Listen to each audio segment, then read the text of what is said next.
ஒரு பெரிய ஊர், ஒரு 4 ரோடு ஜாயிண்ட் ஆகிற மாதிரி ஒரு ஜங்ஷன், ஒரு பிஸியான ஏரியா, ஆள் நடமாட்டம் அதிகமாக இருக்கக்கூடிய ஒரு ஏரியா. அங்கே சென்டரில் ஒரு முரட்டு ஜல்லிக்கட்டு காலை ஒன்று நின்றுட்டுருக்குது. காலில் மண்ணை வீசிக்கிட்டு சீறிக்கிட்டு அப்படியே நின்றுட்டுருக்குது. யாருமே பக்கத்தில் போக முடியல. அந்த இடம் ஒரு கேஷுவலாக மாறணும் அப்படின்னா அந்த காளையை அடக்கி அமைதியாக்கினா தான் மறுபடியும் ஒரு பேக் டு நார்மல் சுச்சுவேஷனுக்கு அந்த இடம் மாறும். அந்த ஊரில் இருக்கிற ஒரு சில பேருக்கு மட்டும்தான் அந்த காளை அடங்கும். அவங்க யாருமே அங்கே இல்லை. ஆனால் அந்த க்ரௌடில் இருந்த ஒரு சில பேர், ஆல்ரெடி அந்த காளையை அடக்கணங்களோடு இருந்த ஒரு சில பேர், எங்களுக்கு இல்லாத அனுபவமா, நாங்கள் பார்க்காத காளையா, நாங்கள் பார்க்காத மாடா, நாங்கள் போய் அடக்கிறோன்னு சொல்லிட்டு உள்ளே போகிறாங்க. ஒருத்தராலையும் அந்த காளையை தொடக்கூட முடியல.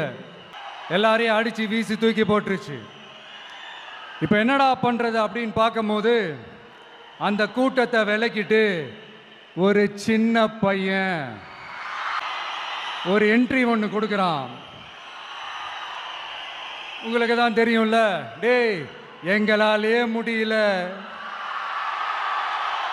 நீ எல்லாம் என்னத்தை போய் கிழிக்க போற, எங்களுக்கு அவ்வளோ அனுபவம் இருக்குது, நாங்களே அடிபட்டு ஓரமாக படுத்து கிடக்கிறோம், இவன் விளையாட்டுத்தனமாக ஏதோ பண்ணிட்டு கிடக்கிறான், பாவம் அந்த காளைகிட்ட போய் அடிபட்டு சாவ போகிறான், பச்சா பையன், அந்த பையன், இந்த பையன், அண்டர் எஸ்டிமேட் பண்ணுறது, ஏளனமாக பேசுறது, இப்படி ஒரு பக்கம்.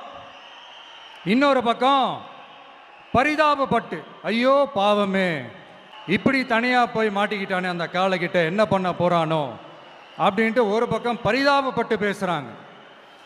அந்த சின்ன பையன் எதுவுமே காதலையே போட்டுக்காம 2 பாக்கெட்லையும் கையை விட்டுக்கிட்டு ஸ்டைலா கெத்தா தில்லா அப்படியே உள்ளே போகிறான். ஒரு ஸ்டெப் எடுத்து வைக்கிறான், அந்த காலை அப்படியே சீறிக்கிட்டே நின்றுட்டு இருக்குது. இன்னொரு ஸ்டெப் எடுத்து வைக்கிறான், காலை அப்படியே சீறிக்கிட்டே முன்னாடி வருது. மக்கள் எல்லாரும் பதட்டத்தோடு அப்படியே பார்த்துட்டு இருக்கிறாங்க. இன்னொரு ஸ்டெப் எடுத்து வைக்கிறான், காலை அப்படியே முட்டை வரும்போது பாக்கெட்டுக்குள்ள மறைச்சி வச்சிருந்த 2 புல்லுக்கட்டு அதை அந்த காளை கிட்ட காட்டுறான். காளை அப்படியே சடனாக வந்து நின்று அது மூடெல்லாம் மாறி அந்த புல்லுக்கட்டை சாப்பிட ஆரம்பிச்சிருச்சு.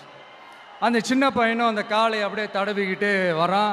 காளையும் பக்கத்தில் ஒரு குழந்தை மாதிரி நடந்து வந்துக்கிட்டு வருது. பக்கத்தில் இருந்த ஒரு வயல்வெளியில் அந்த காளையை மேய விட்டுட்டு வரான். மக்கள் எல்லாரும் அந்த பையனை ஆச்சரியமாக பார்க்குறாங்க.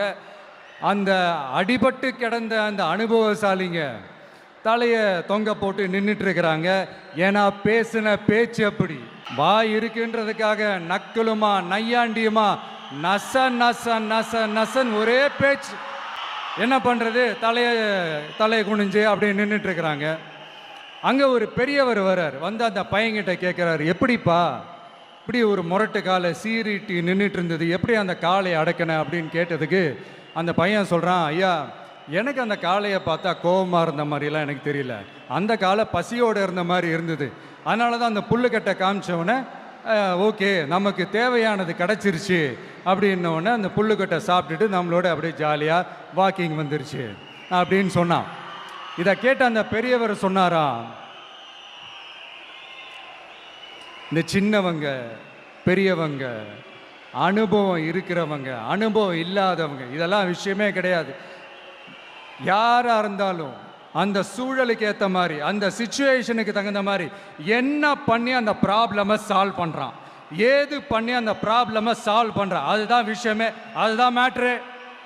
இப்போ அந்த கதையில் அந்த முரட்டு ஜல்லிக்கட்டு காலை தான் நம்ம தமிழ்நாட்டு அரசியல் களம். அந்த பெரியவர் தான் நம்ம தமிழக மக்கள். அந்த பாக்கெட்டுக்குள்ள ஸ்டைலா தில்லா கெத்தா ஒருத்தன் உள்ள வந்தான் பாருங்க, அவன்தான்